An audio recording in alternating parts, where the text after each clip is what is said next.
Hello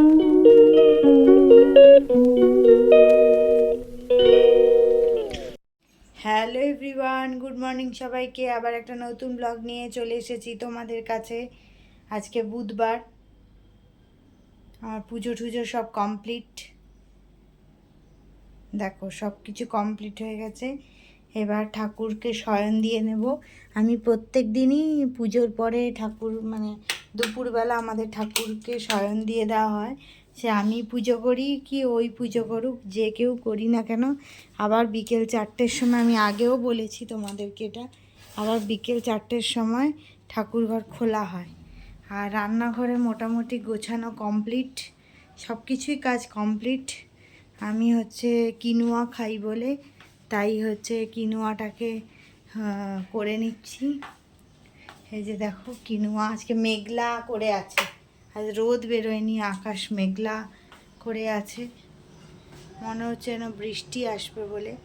একটু রাতের জন্য বা কাল সকালের জন্য একটু সময় পেয়েছিলাম, তাই সবজি কেটে নিচ্ছি। এই বটিটা আমার যা এসেছিলো না, ও দিয়ে গেছে, যাতে দাঁড়িয়ে দাঁড়িয়ে সবজি কাটা যায়। এটা নড়ে না, এটা ফিক্সড হয়ে থাকে, এটা নড়ে না, তাই সবজিটা কেটে নিচ্ছিলাম। আর এখানে কিনুয়া বসিয়ে দিয়েছি, দেখো কিনুয়া ফুটছে। এটা হলে আমি খাবো, আমি ভাতের বদলে কিনুয়াটা খাবো। তারপর আবার খাওয়ার সময় তোমাদের সঙ্গে দেখা করছি। আমি দুপুরের খাবার নিয়ে চলে এসেছি আমার মেয়ের জন্য। ওর শরীরটা ভালো নেই তো, তাই এটা ঝিঙের খোসা বাটা, এটা ঝিঙে দিয়ে চিংড়ি মাছ দিয়ে পোস্ত, পেঁয়াজ, নুন আর ভাত, ওকে আমি খাইয়ে দেব। আর আমার খাওয়ার কিছুক্ষণ আগে একটা গোলমরিচের জল খেতে হয়, তাই জন্য ওটা খেয়ে আসলাম। খেয়ে এসে ওকে খাইয়ে দেবো, নাহলে এমনি দিন আমরা একসঙ্গেই খাই। ও খেয়ে নিক, তারপর আমি পরে খাবো। দেখো আমি কিনুয়া খাবো, তাই কিনুয়াটাও করে নিয়েছি। আমি রোজের ভাত খাই না, আমার ডায়েটের মধ্যে নেই রোজের ভাত খাওয়া। আর এখন একটু গোলমরিচের জল খাবো। খাওয়ার কিছুক্ষণ আগে গোলমরিচের জলটা আমি খাই। আর মেয়েটাকে খাইয়ে দেবো, নিজে খেয়ে নেয় কিন্তু শরীরটা ভালো নেই তো, তাই এই জলটা খেয়ে আমি ওকে খাইয়ে দিই। দেওয়ার পরে আমি খাবো। আজকে ও খাবে ওই লাউয়ের তরকারি দিয়ে আর ওই শিঙি মাছ দিয়ে পটল আর কাঁচকলা দিয়ে ঝোল করেছি জিরে গুঁড়ো দিয়ে, ওইটা খাওয়াবো ওকে। আর লেবু নিয়ে নেব। আর আমি কিনুয়া খাবো, আলু পটল চিংড়ি, আমি চিংড়ি মাছটা খাই না। আলু পটল চিংড়ি মাছ দিয়ে যে তরকারিটা হয়েছে ওইটা দিয়ে ওদেরটা থাকবে, ওর বাবাও খেয়ে যেতে পারেনি কারণ অনেক সকালবেলায় বেরিয়ে গেছে, আমি তারপরে করেছি। আর ওদেরটা থাকবে, ওরা কালকে খাবে। পমফ্রেট মাছটাও কালকে খাওয়া হবে। তাড়াতাড়ি সকাল সকাল এখন উঠতে একটু দেরি হয়ে যাচ্ছে, সেই জন্যই রান্নাটা করে রাখলাম আজকে। তরকারি এমনি যে সবজির তরকারিটা কালকে করব।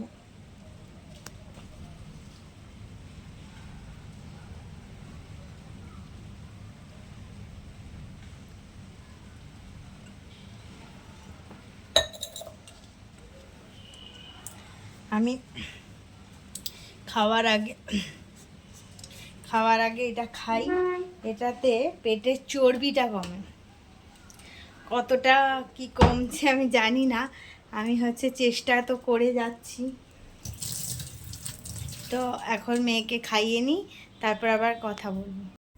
দেখো আমি তোমাদেরকে আমাদের সোনু সোনার ভাত খাওয়ানোর ভিডিওটা তোমাদেরকে দেখাচ্ছি। দেখো কি সুন্দর মামার কোলে বসে রজনীগন্ধার মালা, মুকুট এইসব পরে পোজ দিয়ে দিয়ে ফটো তুলছে। কিন্তু ওর খুব খিদে পেয়ে গেছিলো বলে ওকে আগে ওর অন্য খাবারটা খাইয়ে নেওয়া হয়ে ওকে শান্ত করা হয়েছিল, তারপরে ওর মামার কোলে বসানো হয়েছে।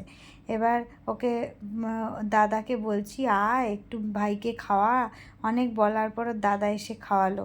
তারপর দিদিভাইকে বললাম, দিদিভাই আমাকে বলেছে আমি কিন্তু ভাইকে পায়েস খাওয়াবো, তাই শারুকে ডাকলাম, শারু এসো, তুমি এসে একটু খাইয়ে দিয়ে যাও ভাইকে। ও ভাইকে অনেক সময় ধরে খাওয়াচ্ছে, সেই ভিডিওগুলোই তোলা হচ্ছে। তারপরে এবার ওর দিদিভাইও ভাইকে খাইয়ে নিচ্ছে, সেই ফটো তোলা আছে। আর এইগুলো না আমি করিনি, আমি তো একটু সেদিনকে ব্যস্ত ছিলাম, তাই আমি করিনি, ওটা অন্য একজন করেছিল বলে এইভাবে ভিডিওটা করেছে। তোমরা একটু কষ্ট করেই দেখে নিও। আসলে সমস্ত ওই দিনের সমস্ত মুহূর্তগুলো আমি তোমাদেরকে দেখাবো বলেই আমি ভিডিওগুলো পোস্ট করলাম, কারণ এটা সেদিনের করলে পরে অনেক বড় হয়ে যেত, তাই জন্য আমি আজকে করলাম। একটু কষ্ট করে দেখে নিও। দেখো কি সুন্দর গ্লাসে করে জল খাচ্ছে। আমাদের বাচ্চাটা কত বড় হয়ে গেছে যে গ্লাসে করে জল খাচ্ছে। আর তারপরে হচ্ছে ওর মামার কোলে বসে আমি বললাম যে একটু অনেকক্ষণ তো পায়েস টায়েস খেয়েছে, দাদা দিদির হাতে খেয়েছে, মামার হাতে খেয়েছে, তাই একটুখানি জল খাও। তার জল খাইয়ে দিয়েছে। এবার আমি বলছি একটু ভাত মুখে দাও, সামান্য একটু ভাত মুখে দাও, অনেকক্ষণ ধরে তো মানে পায়েস খাচ্ছে, একটু অন্যরকম খাবারগুলো টেস্ট করে নিই। তার মামা আবার কি করছে, সামান্য একটু ভাত নিয়ে তরকারি নিয়ে আবার হচ্ছে ওকে খাওয়াচ্ছে। আর চামচটাকে, পায়েসের চামচটাকে ধুয়ে নিয়েছিল, তারপরে ওই ভাত খাওয়াচ্ছে। ভাত খাওয়ালো। ও সমস্ত তরকারি তো আর ও খেতে পারে না, কিন্তু ওকে সাজিয়ে দেওয়া হয়েছিল সমস্ত তরকারিগুলো। এইগুলোই তোমাদের কাছে আমি দেখালাম। দেখো তো আজকে অনেক কিছুই দেখলে, মানে আগের দিনেও অন্নপ্রাশনের ভিডিও দেখেছিলে, তারপর আমার অনেক কিছু মানে ওই ভিডিওতে দেওয়া হয়নি, সেই জন্য আজকে আপলোড করব। দেখতে পাবে সব অন্নপ্রাশনের, মানে সোনু সোনাকে কীভাবে খাওয়াচ্ছিল, ওর মামা দাদা দিদি সবাই কিভাবে খাওয়াচ্ছিল, ওর কিভাবে ওর পরের দিন মানে আমরা চলে এসেছিলাম, কিন্তু আমার যা আমাকে ভিডিওটা পাঠিয়ে দিয়েছিল যে ও ন্যাড়া হচ্ছিল, ও দাদার কোলে বসেও ন্যাড়া হচ্ছিল। মানে আমার এটা বড় ভাসুরের, মানে বড় মেজ জ্যাঠা শ্বশুরের যে ছেলে, বড় ভাসুর তার ছেলে, মানে আমাদের হচ্ছে ভাই, মানে হয়, মানে ওদের দাদা হয়, আমার মেয়েদের দাদা হয়, আমার ভাসুরের ছেলে। মোটামুটি আমার এত সম্পর্ক বোঝাতে গেলে তোমরা বুঝবে না। আমার ভাসুরের ছেলে, ওকেও খুব পছন্দ করে, মানে সোনু ওকে খুব পছন্দ করে, খুব ভালোবাসে। তাই ওর কোলে বসে নাপিত এসেছিল একটা দিন দেখে, মানে মঙ্গলবারটা এই দিনটা ছিল, ন্যাড়া করানোর দিন ছিল, তাই ওকে ন্যাড়া করিয়ে দিচ্ছিল। গরমে তো ও খুব কষ্ট পাচ্ছিল, এতদিন যেহেতু অনুষ্ঠান হচ্ছিল না, সেই জন্য ওকে ন্যাড়া করানো যাচ্ছিল না, ন্যাড়া করিয়ে দেওয়া হয়েছে। আর আমাদের ওসব কিছু নেই যে 18 মাস হলে পরে, আমাদের ওরকম কোনো নিয়ম নেই যে 18 মাস না হলে হচ্ছে চুল কাটা যাবে না।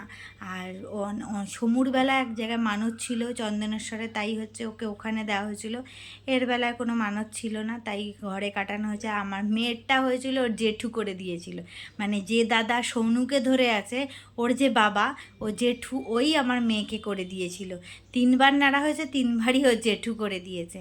তো যাই হোক, আজকে আর বেশি বড় করলাম না। তোমরা দেখে, সবাই দেখে জানিও কিন্তু তোমাদের কেমন লাগছে, কমেন্ট করো। আর বেশি বেশি করে লাইক করো, শেয়ার করো, সাবস্ক্রাইব করতে ভুলো না।